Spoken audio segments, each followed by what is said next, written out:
The dominoes falling is a good metaphor. It's, if you got 100 dominoes, you knock the first one, they're all going to fall. That's just physics. So how do you stop that? How do you stop that crisis? Well, you truncate, you drop a steel wall between two dominoes, and this one hits the wall and this one's still standing. But that's the bailout. The problem is each crisis tends to get bigger than the one before, which means each bailout gets bigger than the one before. My question, are we now at the point where the needed bailout is bigger than the capacity of the central banks, that they've pulled all the rabbits out of a hat, played all their cards? And again, this goes back to what I did say about the Silicon Valley Bank rescue. It is the biggest bailout in history, and I can explain why. But if that's the case, what else do they have? Jim Rickards said that this is the biggest bailout in history. 97% of the Silicon Valley Bank deposit is uninsured. That's really scary, but it is the reality just a couple months back. Many big companies such as eBay and Roku had their deposit in the bank.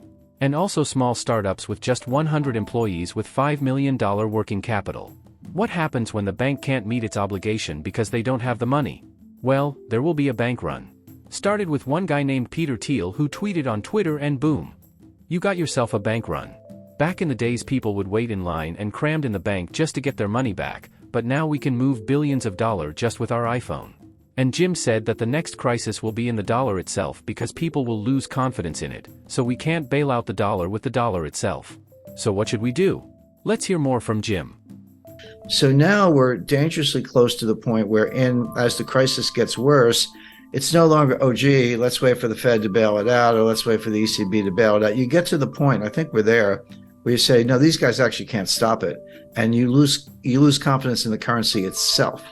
It's the dollar. The crisis is the dollar itself, and the euro, goes along with that. And then that's the crisis. And there's no way to bail out a dollar crisis with dollars, because you're just pumping more of what people have lost confidence in. And then, then where do you go? And there are good answers to that. We've seen it again. We've seen it all before. This is big. It's not over. The regulators will attempt more bailouts, but we're at the point where I think you can start to question the regulators themselves. Let's go back to Brazil, Mexico, Argentina, the Latin American debt crisis, broadly defined of the early 1980s. That played out, the intense phase lasted about 3 years, 82, 83, 84. It wasn't until 1990 that we got around to Brady bonds, which were the ultimate refinancing technique. But the intense period lasted about 3 years. Come forward to 1998, long-term capital management.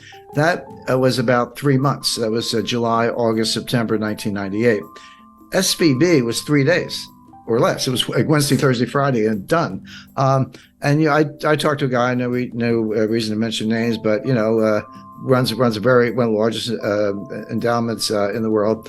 And he said, Jim, we were moving $8 billion out of Silicon Valley Bank, and we got the wire transfer request in, but we didn't know, because you get to close business Thursday. We didn't know until Sunday that the money was going to move. We got a confirmation on Monday. We did end up moving the money, but there was about a 48-hour period there from Friday to Sunday when no one knew that the wires had been completed. The recipients didn't have them. It was just in limbo, and it worked out. One of the big crypto promoters, they had $3 billion in Silicon Valley Bank. And they talked about, all these small entrepreneurs and startups, they got 100 employees and $5 million in working capital, and that money's gone and they're all going to fail. There was something to that. But the fact is, you had Roku, Cisco, eBay. I mean, there were huge companies with multi-billion-dollar deposits in that bank. It wasn't all a bunch of little guys. So, but yeah, you can. In the old days, you had to line up around the block, and maybe it was raining. You're standing there in the rain, waiting for your turn to get up to the tower. Now you can be in line at McDonald's, with your cell phone, and just a couple hits, QR code, and boom, $10 million is gone. And what Peter Thiel did, and he was right. I mean, I'm not criticizing him. He got his own money up, but he sent out like an SOS to Silicon Valley. He said, all of you, whoever you are, get your money out now. And a lot of people did, and that was that $40 billion. So the time frame is becoming more compressed because of technology. You're exactly right about that, which means that the response function has to be equally compressed, or else you are going to have all the consequences of an honest to goodness global financial crisis. Imagine you're a small business with a working capital of over $250,000. And then some weird thing happened and you can't get your money out of your bank. Let's imagine this frightening scenario happened. What is the most likely to happen is, your money might be gone. It's not frozen or suspended, it's gone. And it's not just in theory, it's already happened. You can hear it directly from Jim Rickards himself. And I'm not sure if everyone knows the sequence, but on Friday night, March 10th, the FDIC took over Silicon Valley Bank. And they issued a press release. And they said, here's what we're doing. We're taking over. We're putting it into what's called a receivership. Anyone with $250,000 or less, your deposits are fully insured. No worries. You'll have your money Monday morning. And over $250,000, your deposits are gone. They didn't say frozen. They didn't say suspended. They said gone. And they gave you a receivership certificate, basically an unsecured printed up IOU from the FDIC, but not money. And it's a receivership certificate. And they said, hang on to them. In effect, we're going to sell assets. And as and when we realize proceeds from assets, we'll give you something. We'll give you distributions on these things. Don't know how much, don't know when. We'll do the best we can. Remember in the RTC days in the early 90s, it took them 2 years. And they were very efficient. I worked with them at the time. We were in their offices when we were sitting on boxes because they didn't even have furniture, but they were doing deals. So they had the right attitude, but that took 2 years. So, and that was it. Well, that's when I call the billionaire crybabies came out in force. Bill Ackman, all these guys. Oh, you got to save us. I was like, well, you got to trade on Bill. $5 billion is not enough. But anyway, they pounded on the White House all weekend. Now here's something that very few people, almost nobody knew at the time, except the management, although they seem to be asleep at the switch. Everyone's like, yeah, startups, venture capital. And there's a lot of truth to that. 97% of the deposits of Silicon Valley Bank were uninsured. And by the way, that's my new metric for assessing banks. You used to look at, working capital and debt equity ratios and, bad assets, governments. There are lots of ways to measure the health of a bank. But the most relevant way right now is, and this is publicly available, take the ratio of uninsured deposits to total deposits. 30% is comfortable. If you're like, 70% of my deposits are insured, which means they're not panicky. They're not necessarily going to run for the hills. 30%, okay, uninsured, but I have assets. I have that much cash or more. That's a comfortable ratio. When you get over 50, you're in the danger zone. Well, Silicon Valley Bank was 97% uninsured, which meant all the money was going to run, and it did. So that's a way, if you're looking at these big banks or any institution or your own savings institution, to look at it.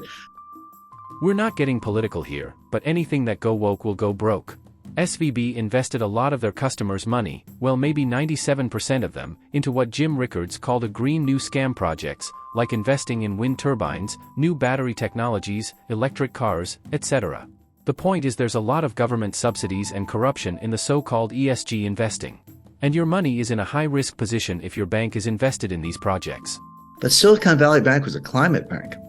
Were they investing in startups? Yes. Were they investing in technology? Yes. But these were climate. These were green new scam startups looking at, battery technology, chemistry, physics, to try to make a better battery. But not much improvement in the battery in 200 years, but they're working on it.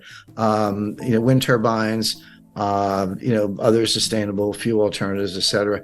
Again, I'm not do that if you like, if that's your field of research, but so much as is subsidized by the government and then further subsidized by Silicon Valley Bank. And that's where the assets were. That's where the loans were by and large. And so the White House is getting hammered, not only because of entrepreneurs, job losses, and by the way, we are in an election cycle here in the United States, but from the greenies who are extremely powerful. So that was Friday night. So Saturday, everyone's crying to the White House. Sunday night at 6 o'clock. By the way, mark that on your calendar. Sunday, 6 p.m. is when they tell you what they're going to do.